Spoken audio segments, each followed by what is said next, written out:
Welcome to our channel guys. तो आज हम 13 सितंबर का पेपर ही कंटिन्यूस करते हुए आज 31 क्वेश्चन देखेंगे। जैसे कि आपको पता है ट्रिप्लेजमी में 100 क्वेश्चन आते हैं, ठीक है। 90 आपके सब्जेक्ट के होते हैं एंड 10 नंबर की आपकी पैडालॉजी आती है। जो 90 आपके सब्जेक्ट के होते हैं मैं उसकी आपको प्रिपरेशन करा रही हूँ, ठीक है। हमने ऑलरेडी फीमेल का फर्स्ट पेपर कर लिया है, उसकी प्लेलिस्ट बन चुकी है, चैनल पे आप देख सकते हैं। एंड मैंने आपको ट्रिपल बी के मोस्टली सिलेबस भी करा दिया है। जैसे कि हमारा मैट्रिक्स स्पेस हो गया, नंबर थ्योरी अब हमारी चल रही है, सॉरी ग्रुप थ्योरी हमारी चल रही है। एंड मैंने आपको मैथमेटिकल मॉडलिंग भी करा दिया है, प्लेलिस्ट बन चुकी है, ठीक है। आप वीडियोस देख सकते हैं एंड कमेंट करके बता सकते हैं कि आपको समझ में आ रहा है या फिर कैसी वीडियोस लग रही हैं। गोट इट। अब चलिए स्टार्ट करते हैं अपना 13 सितंबर का ही पेपर, जिसमें क्वेश्चन नंबर हमारा 31 है। एंड देखते हैं कि आज क्या कुछ नया सीखते हैं। 2021 के पेपर करना क्यों ज़रूरी है? क्योंकि हमारा जो सिलेबस दिया हुआ है ना ट्रिपल बी में, आपका कंप्लीट सिलेबस इसमें कवर है, ठीक है। जो जो नई नई चीज़ें आ रही हैं मैं आपको बता रही हूँ यहाँ पे, ठीक है।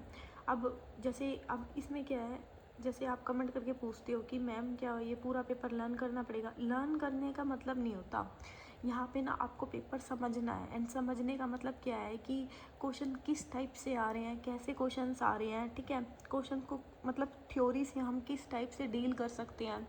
तो मेरा मेन मोटिव यही है इन पेपर्स को कराने का कि आप थ्योरी की हेल्प से ना क्वेश्चन को कैसे सोल्व कर सकते हो। क्योंकि एग्ज़ाम में आपकी थ्योरी नहीं आएगी, आपके वहाँ पे क्वेश्चंस आएंगे, तो आपको उन क्वेश्चंस को डील करना भी तो आना चाहिए। अगर आपने प्रैक्टिस की हुई है 2021 के क्वेश्चंस की, तो आपने 2024 में देखा होगा मोस्टली आपके जो कंसेप्ट थे ना यहीं से उठा के दिए हुए थे, ठीक है। इसलिए इन पेपर्स को करना बहुत ज़रूरी है। तो चलिए स्टार्ट करते हैं अपनी वीडियो। अब हमारा क्वेश्चन नंबर 31 क्या है, पहले समझो कि मैं किस टाइप से क्वेश्चंस करती हूँ, ठीक है। मैं किस टाइप से डील करती हूँ इन क्वेश्चंस को, फिर आप भी मतलब उस तरीके से करने की कोशिश करो। याद नहीं करने क्वेश्चन, हमें समझनी है कि क्वेश्चन में दिया क्या और कैसे हमें डील करना है। गोट इट। तो आप देखो मैं कैसे कर रही हूँ, तो यहीं से सीखो, यहाँ से ही ऐसे ही करके सीखते हैं, ठीक है। तो हमें दिया है कि b of x y symmetric group of order n. हमें कोई भी ना मतलब बी एक्स वाई ग्रुप दिया है, सिमेट्रिक ग्रुप बोला है, जिसका ऑर्डर क्या दे दिया, एन दे दिया, ठीक है। N is the close subspace of the b x y. जो हमें एन है ना वो क्या दिया है, हमें क्लोज सबसेट दे दिया किसका, बी एक्स वाई का ही, जिसका भी ऑर्डर कितना है एन। तो हमें बताना है कि what is the value of N.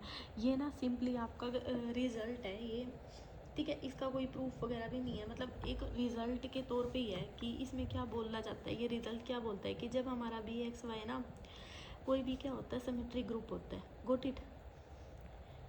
Symmetric group, और जिसका ऑर्डर कितना दे दिया, इसी का ऑर्डर कितना, बी का ऑर्डर कितना दे दिया, एन। तो इसमें जो हमारा एक बी एक्स वाई है ये क्या हो जाएगा, सब स्पेस हो जाएगा इसका।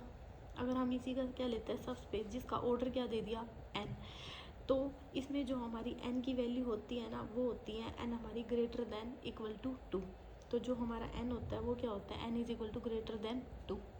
तो ये सिंपली रिजल्ट होता है आपका, ठीक है। तो ऑप्शन नंबर आपका देखिए, इसमें क्या दे दिया, for n having zero value, नहीं ऐसा तो कुछ नहीं होता। For n having infinite value, for n greater than 2। तो ये जब भी आपको ना ये रिजल्ट होता है कि जब भी आपको बी और एक्स वाई सिमेट्रिक दे दिया जाए और इसी का ही एक सब ग्रुप ले लिया जाए उसी ऑर्डर का, तो जो एन की वैल्यू होगी ना ग्रेटर देन इक्वल टू क्या होगी, 2। नेक्स्ट हमें दे दिया what will we do to make the given differential equation exact. देखो कोई भी डिफरेंशियल इक्वेशन कब एग्जैक्ट होएगी, जब उसके जो क्या बोलते हैं इंटीग्रेटिंग फैक्टर है वो क्या हो जाता है, इक्वल हो जाता है। जब हम उसको मल्टीप्लाई करते हैं ना तो वो दोनों m और n जैसे कि दोनों इक्वल हो जाते हैं, ठीक है। तो हम कहते हैं कि वो डिफरेंशिएबल इक्वेशन है वो क्या हो जाती है, एग्जैक्ट हो जाती है। तो कब होती है वो, जब हम इंटीग्रेटिंग फैक्टर को क्या करते हैं, मल्टीप्लाई करते हैं। तो we by polar the same, no ऐसा तो कुछ नहीं होता। We do integration on the both side, नहीं इंटीग्रेशन से थोड़ा ना इक्वल होंगे। We divide by its derivative, ऐसा भी कुछ नहीं है। We multiply it with the integrating factor, जब हम इसको इंटीग्रेटिंग फैक्टर से क्या करते हैं, मल्टीप्लाई करते हैं। अगर मतलब थोड़ा सा आपने यहाँ पे अगर कर लिया एम अपॉन कर लिया एक्स इज इक्वल टू कर लिया एन अपॉन कर ली वाई, अगर आप इस चीज़ को समझ पा रहे हैं ना, तो ये हम डिफरेंशियल इक्वेशन में यूज़ करते थे mdx प्लस dy। जब इसको इंटीग्रेटिंग फैक्टर बनाते थे तो हम सिंपली क्या करते थे, उसको मल्टीप्लाई करते थे। तो बस ये खाली आपसे पूछा हुआ है कि डिफरेंशियल इक्वेशन कब एग्जैक्ट होगी, ठीक है। तो आप देख पा रहे हैं कि किस टाइप के हमारे क्वेश्चंस आ रहे हैं, रिजल्ट कैसे यूज़ हो रहे हैं, इसलिए इन पेपर्स को करना बहुत ज़रूरी है। नेक्स्ट क्वेश्चन हमें दे दिया, the solution of the initial value problem x y dash minus y is equal to 0 with y of 1 हमें क्या दे दिया 1। देखो हमें ना इसका क्या निकालना है, सोल्यूशन निकालना है। जब भी आपको इस टाइप के क्वेश्चन मिले ना, तो सिंपली आपको क्या करना है, और वाई डैश है ना minus y is equal to 0, ये दिया है ना आपको इक्वेशन। तो सबसे पहले ना आप इसमें निकाल लो, वाई डैश को हम क्या लिख सकते हैं, d y by d x is equal to y, ठीक है। पहले इसको एग्जैक्ट बना लो। अब क्या करो, इसमें सिंपली आपने कुछ नहीं करना, डी वाई के डिवाइड में वाई लगा देना है और एक्स वाली टर्म को एक तरफ कर लेना है। गोट इट। अब इसका कर देना है इंटीग्रेशन, क्योंकि हमें क्या निकालना है, सोल्यूशन निकालना है इसका। गोट इट। तो यहाँ से हमारी 1 बाई वाई क्या हो जाएगा, इसका मतलब अगर आपको इंटीग्रेशन करें तो यहाँ से क्या आ जाएगा, log y. Simply log x, इसका क्या हो जाएगा, log एक्स प्लस में सी को भी हम log की टर्म में लिख सकते हैं सिंपली। Got it. यहाँ तक आया आपको समझ में। अब y of 1 is equal to 1, इस चीज़ का क्या मतलब है कि जब x की वैल्यू 1 है तो y की वैल्यू भी कितनी आ गई 1। तो इसमें पुट कर दो, तो log y 1 plus log x 1 plus में सिंपली क्या हो जाएगा, log, इसको c लिख लो या log c रहना है तो इसको c ही लिख लो, ठीक है, c। अब ये दोनों y सेम है तो इधर आके कैंसिल हो जाएंगे, तो यहाँ से c की वैल्यू आपकी क्या आ जाएगी, सिंपली 0। अब इसमें यूज़ कर दो यही वैल्यू, तो आपका यहाँ से क्या आ जाएगा, log y is equal to log x plus में 0, ठीक है। अब दोनों तरफ यहाँ से क्या हो गया, log x y is equal to log x। अब लोग हैं तो लोग को दोनों तरफ से हम काट सकते हैं, तो y is equal to simply आपका क्या आ गया x। ये आपका क्या आ गया, सोल्यूशन ऑफ दिस एक डिफरेंशियल इक्वेशन। तो हमें क्या दे दिया, y is equal to x, ये क्या आ गया हमारा सोल्यूशन। Got it. नेक्स्ट हमें दिया है, change the number of individual population over a period of time. तो इसको क्या बोलते हैं, इसको लॉजिस्टिक ग्रोथ बोलते हैं, सिगमेंट ग्रोथ बोलते हैं, एक्सपोनेंट बोलते हैं, या फिर पॉपुलेशन ग्रोथ बोलते हैं, हमें ये बताना है, ठीक है। आपका ना मतलब ये ग्रोथ होती है बट ये अलग ही उसमें चलती है, ठीक है। जो आपके मतलब एग्जाम में दी हुई है ना सिलेबस में, logistic growth and population growth के बारे में दिया हुआ है। अगर आपने ना इसके फॉर्मूला याद किया था, जो हमारा पॉपुलेशन ग्रोथ होता है ना वो भी होता है डी एन बाई में डी टी, एंड लॉजिस्टिक भी क्या होता है, डी एन बाई में डी टी। Goat it. अब तो हमें पता क्या चलेगा, क्योंकि इसका मतलब भी यही होता है, change the number of population over a period of time, change the number of population over the period of time, change the number of population over the period of time. अब हमें पता कैसे चलेगा कि पॉपुलेशन ग्रोथ आएगा या logistic growth आएगा, तो सिंपली पता है क्या, इसमें मतलब जब भी आपको इस टाइप का क्वेश्चन हो, अगर आपको ना इसमें क्वेश्चन में ना इसके साथ change number of individual population over a period of time, या तो जब आपको इतना ही दिया हो ना कि पॉपुलेशन चेंज हो रही है टाइम के अकॉर्डिंग, तो हमारा आता है पॉपुलेशन ग्रोथ, ठीक है। ध्यान से देखो, क्योंकि ना अक्सर हम इनमें कंफ्यूज हो जाते हैं। हम क्या सोचते हैं कि सिंपली रट्टा मार लिया, फॉर्मूला याद कर लिया, बस हो गया, नहीं। लेकिन इसमें ना एक समझने वाली बात है, इसलिए मैंने दोनों फॉर्मूले यहाँ पे मेंशन किया है। जब आपको क्वेश्चन में, मैं क्या बोल रही हूँ ध्यान से सुनो, जब आपको क्वेश्चन में ना number of population over a period of time दिया तो आता है आपकी पॉपुलेशन ग्रोथ, सिंपल। लेकिन जब आपको ना इसी क्या बोलते हैं स्टेटमेंट में, अगर आपको इसमें कुछ ना कैरिंग कैपेसिटी का नाम दे दिया जाए, जैसे change the number of population over a period of time with respect to the carrying capacity, ठीक है, मैं क्या बोल रही हूँ, कैरिंग कैपेसिटी का नाम आ जाए, तो उस केस में हमारा क्या हो जाता है, लॉजिस्टिक ग्रोथ का फॉर्मूला यूज़ होता है, क्योंकि दोनों का मतलब ही सेम होता है, लेकिन बस इसमें थोड़ा सा डिफरेंस होता है। वो डिफरेंस मैंने आपको बता दिया कि आप किस टाइप से उस डिफरेंस को देखोगे। और लॉजिस्टिक ग्रोथ की ना मैंने आपको लास्ट पेपर में शेप बताई थी किस टाइप की होती है, तो मेरे को कमेंट करके बताओ लॉजिस्टिक ग्रोथ की किस टाइप की शेप होती है। गोट इट। तो इसका आंसर क्या हो जाएगा आपका, क्योंकि इसमें कैरिंग कैपेसिटी का कोई नाम नहीं दिया ना, तो इसका आंसर सिंपल हो जाएगा पॉपुलेशन ग्रोथ। और लॉजिस्टिक, अब इसका फॉर्मूला याद कर लेना, पॉपुलेशन ग्रोथ का होता है डी एन बाई में डी टी आर एन। जो आर होता है ना वो क्या होता है, रेट ऑफ पॉपुलेशन, और एन क्या होता है, नंबर ऑफ पॉपुलेशन, ठीक है। यहाँ पे नंबर ऑफ पॉपुलेशन क्या हो रही है, चेंज हो रही है विद रिस्पेक्ट टू टाइम में।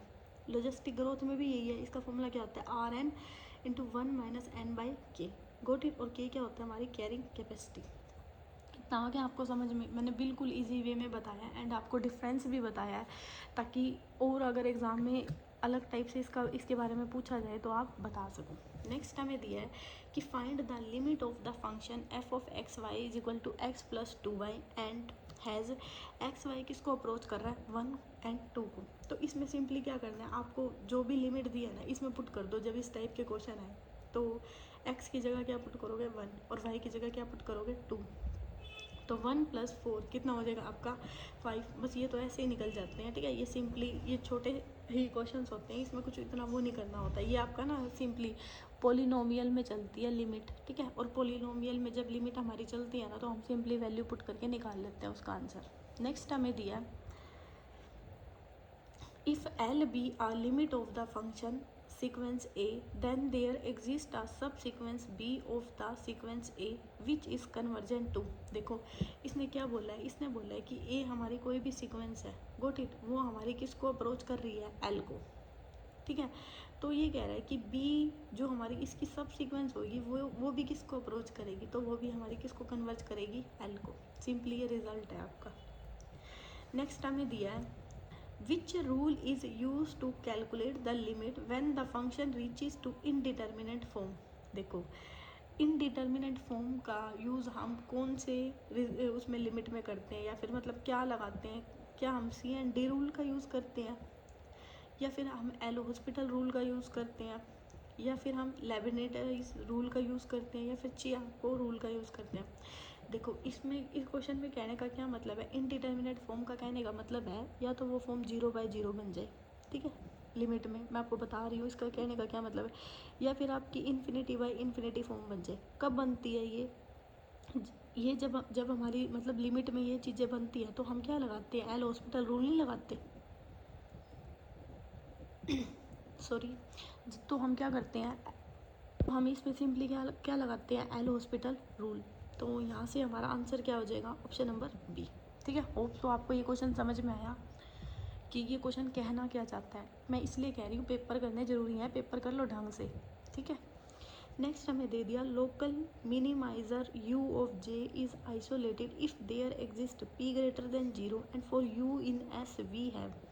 देखो ये क्वेश्चन क्या बोल रहा है, इसमें ना ये बोला हुआ है कि लोकल मिनिमाइज हमें बतानी है कि आइसोलेटेड में क्या होता है, इसकी खाली कंडीशन पूछी हुई है। अगर आपने ना एनालिटिक फंक्शन के बारे में थोड़ा सा भी पढ़ा हुआ है ना तो वहाँ पे आपका आता है एक आइसोलेटेड सिंगुलैरिटी क्या होती है, या फिर मतलब आइसोलेटेड का मतलब ही क्या होता है, वहाँ पे अच्छे से एक्सप्लेन किया हुआ है बुक में। मैं बाकी कॉम्प्लेक्स एनालिसिस का है ये, ठीक है, टॉपिक। बाकी मैं आपको कराऊंगी ये। तो मैं थोड़ा सा हिंट देती हूँ, आइसोलेटेड का ना मतलब क्या होता है। आइसोलेटेड का मतलब होता है जहाँ पे जो हमारा फंक्शन है ना केवल एक पॉइंट पे क्या होता है, एनालिटिक होता है। एनालिटिक मतलब उसकी एक ही पॉइंट पे ना वो एग्जिस्ट होता है, एक से ज़्यादा पॉइंट पे एग्जिस्ट नहीं होता। और जब वो फंक्शन एक से ज़्यादा पॉइंट पे एग्जिस्ट होता है ना तो वो नॉन आइसोलेटेड होता है, ठीक है। मैंने थोड़ा सा हिंट दिया है। बाकी ये ना आपका कंसेप्ट है उसमें कॉम्प्लेक्स एनालिसिस में, जिसमें आपका स्टार्टिंग से आता है कि एनालिटिक फंक्शन क्या होता है, फिर आपके इसमें एनालिटिक के इसमें टाइप आ जाते हैं, सिंगुलैरिटी के बारे में आ जाता है, फिर आपका आइसोलेटेड नॉन आइसोलेटेड, देन आपका रेजिड्यू स्टार्ट हो जाता है जो कि आपका मोस्ट इंपॉर्टेंट है। और आपके 2024 में अगर आपने नोटिस किया तो रेजिड्यू से भी आपके क्वेश्चन आए हुए थे, ठीक है। तो ये वहीं से कनेक्टेड है कहीं ना कहीं। तो इसका ना सिंपली रिजल्ट होता है कि आपका जे ऑफ यू है ना लेस देन होता है जे ऑफ वी, ठीक है। जब लोकल मिनिमाइज की बात की हो ना तो ये हमारा सिंपली रिजल्ट होता है कि जे ऑफ यू हमारा क्या होता है, less than J of V, got it. अब यहाँ पे नेक्स्ट हमें दिया है the infinite series cos 1/z where n goes to 1 to infinity is. देखो हमें क्या दे दी, हमें ना ये सीरीज़ दे दी, हमें इनफाइनाइट सीरीज़। मैं बताती हूँ आपको, पेज ले लूँ। देखो यहाँ पे ना इसने ये दिया है कि कोस 1/n, ठीक है। जो हमारी लिमिट है वो कहाँ से जा रही है, लिमिट ही है ना, वेयर यहाँ पे जैसे फंक्शन दे दिया n = 0 से इनफाइनाइट, गोट इट। यहाँ पे हमें क्या दे दिया, an फंक्शन दे दिया जो हमें n = 0 से किस पे जा रहा है, इनफाइनाइट तक जा रहा है। तो इसमें ना आपकी एक ये सिंपली सीक्वेंस एंड सीरीज में चलता है कि जब आपका ना an आपका क्या हो जाए, 0 आ जाए, गोट इट। और ए एन जब आपका क्या आ जाए, नॉट इक्वल टू 0 आ जाए। तो इसमें दो कंडीशन आती है आपकी, जब ए एन आपका क्या आ जाए, 0 के इक्वल आ जाए, तो ये होता है हमारा कन्वर्जेंट। ठीक है, ये रिजल्ट होते हैं, ये पता होना चाहिए आपको। और जब a n is not equal to 0, तो ये आता है आपका डाइवर्जेंट। Goat it.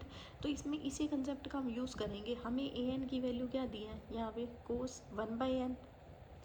अब मैंने इस पे लिमिट लगा दी, कोस 1/n, n मैंने क्या लगा दी, n tending to 0। Got it. तो मैंने 1/0 इन्फिनिटी लगाओ, क्योंकि इन्फिनिटी तक चल रही है ना 0 से, तो n इन्फिनिटी लगाओ। तो n इन्फिनिटी लगाएंगे तो 1/∞ क्या हो जाता है आपका, 0। Got it. और कोस 0 किस पे आता है, 1 पे, यानी कि ए एन की वैल्यू हमारी क्या होगी, नॉट इक्वल टू 0, क्योंकि क्या आई है 1। तो ये सीरीज़ हमारी क्या कर रही है, डाइवर्जेंट। Got it. इसमें ये वाला रिजल्ट का यूज़ किया है, तो ये सीरीज़ हमारी क्या करेगी, डाइवर्जेंट।